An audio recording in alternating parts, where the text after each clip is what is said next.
in your hands and from the people of Macedonia and my name too. Thank you very much. Thanks for everything.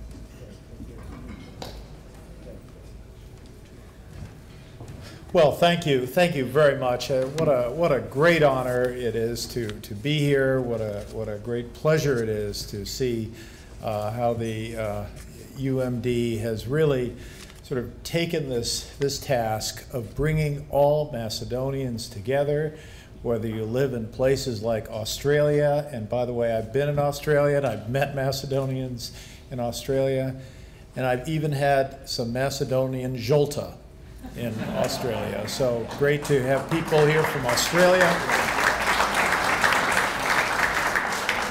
Our neighbors from Canada.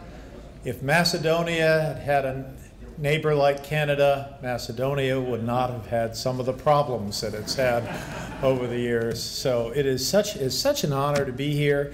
And I realize when I heard my bio, Meto, I must say it makes me feel a little old to also the fact that I seem to have forgotten most of those languages at this point. I can barely remember my own zip code at this point, which is in Colorado, and I have moved on to a different career.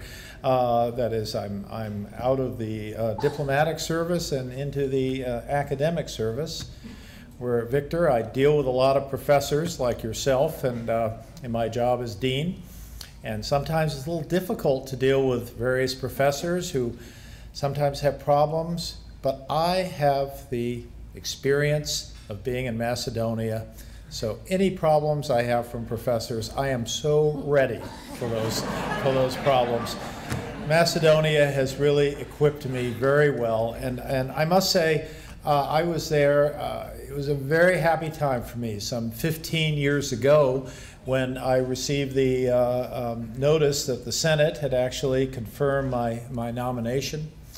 And you know, many of you sort of wonder, how was it that I became ambassador in Macedonia? And I'll tell you a story. I'll tell you how it happened. It actually began, the story began in the fall of 1995 when Secretary Holbrooke, Assistant Secretary Holbrooke, and I were in Skopje and also in Athens, trying to help Matt Nimitz and Cyrus Vance negotiate the last few points of the so-called interim accord. And you recall the interim accord, the idea was, let's solve everything and let's leave the name issue.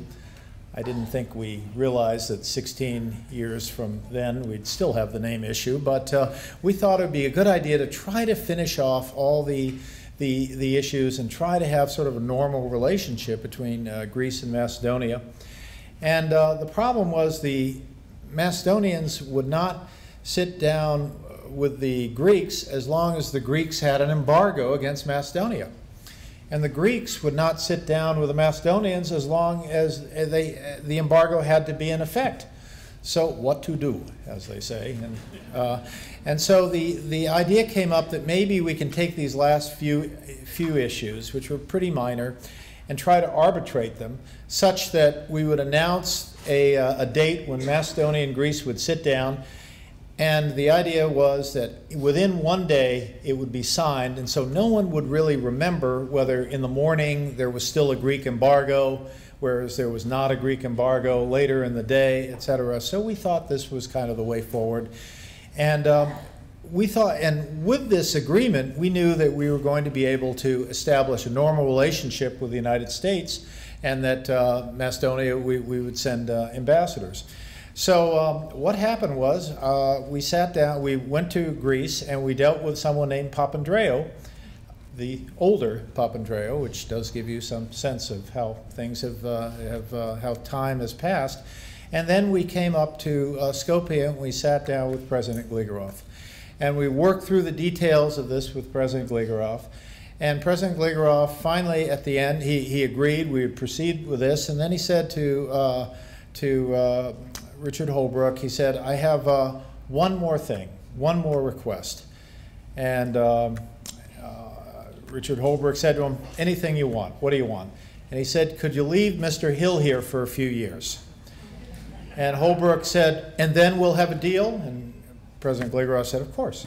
So he said, okay, you can have him. I need him for a couple more months. We still have this Bosnian war to take care of. After that, he's yours. And he turned to me and he said, you're going to be ambassador in Macedonia. So that's how I ended up in Macedonia. And so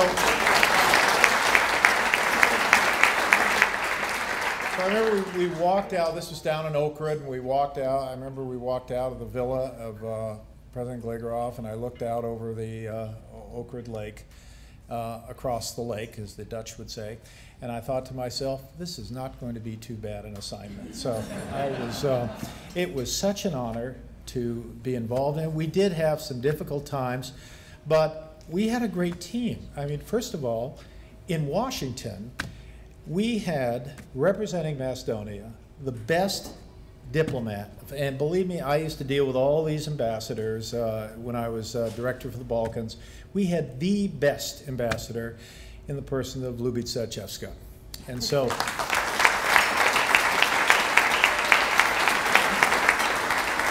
I would get on the phone with Blagojce, and I'd say, okay, you need to press the State Department on this, I'll press the Foreign Ministry on this, we'll get it done.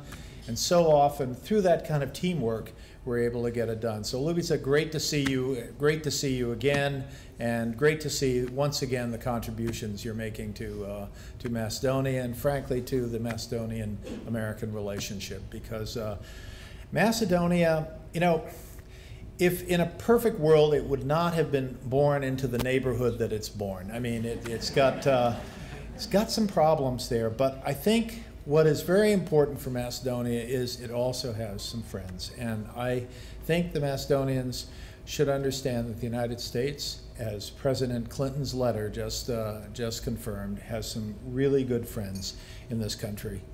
And I must say, after Macedonia, I went on to different countries.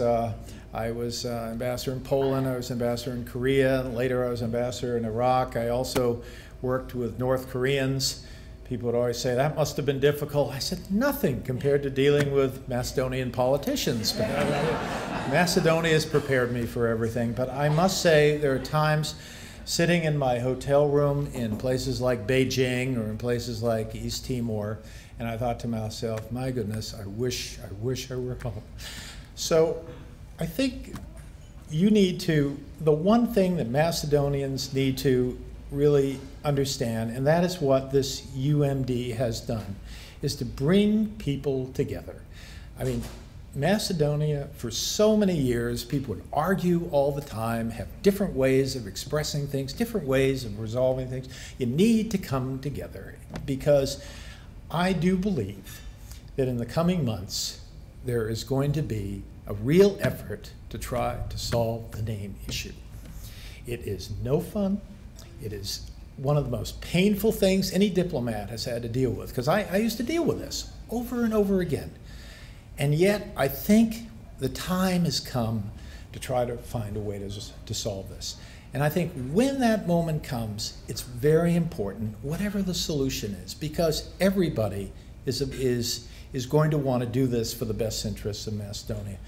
When that moment comes, it will be a moment not to be critical of people making the decision, but it will be a moment to gather around the person making the decision and say, we're going to go forward with this. Because Macedonia for too long was a question in the Balkans. It was a problem in the Balkans. It has for the last 20 years become a nation, a state rather, in the Balkans.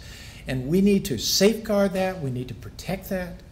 We need to make sure that as it goes forward, it will be fully integrated into these Euro-Atlantic systems. You know, why does Macedonia need to be in NATO?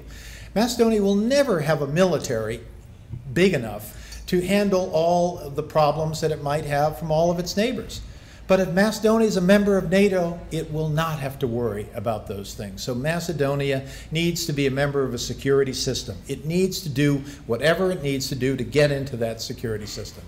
And then finally, I will say that with regard to the European Union, you know, Greece worries about whether the word Macedonia is somehow Greek or not. I think the European Union should worry about whether some countries like Macedonia really shouldn't feel that the word Europe, the word European, shouldn't also be looked at as a kind of intellectual property rights heist. That is, Macedonia is 100% European. Macedonia should be in the European Union. Macedonia has done so much to live up to those standards, and so I do believe that this could be a year where Macedonia can push through the remaining problems here and try to make it all happen. So let me once again congratulate you all for what you're doing. Let me also thank you so much for this great award, this award that I will truly cherish, and for a country that has had so many problems, but has so many friends in our country, and has really, I think, become very much a part of what we do, what we think of when we think of the Balkans. So thank you very much.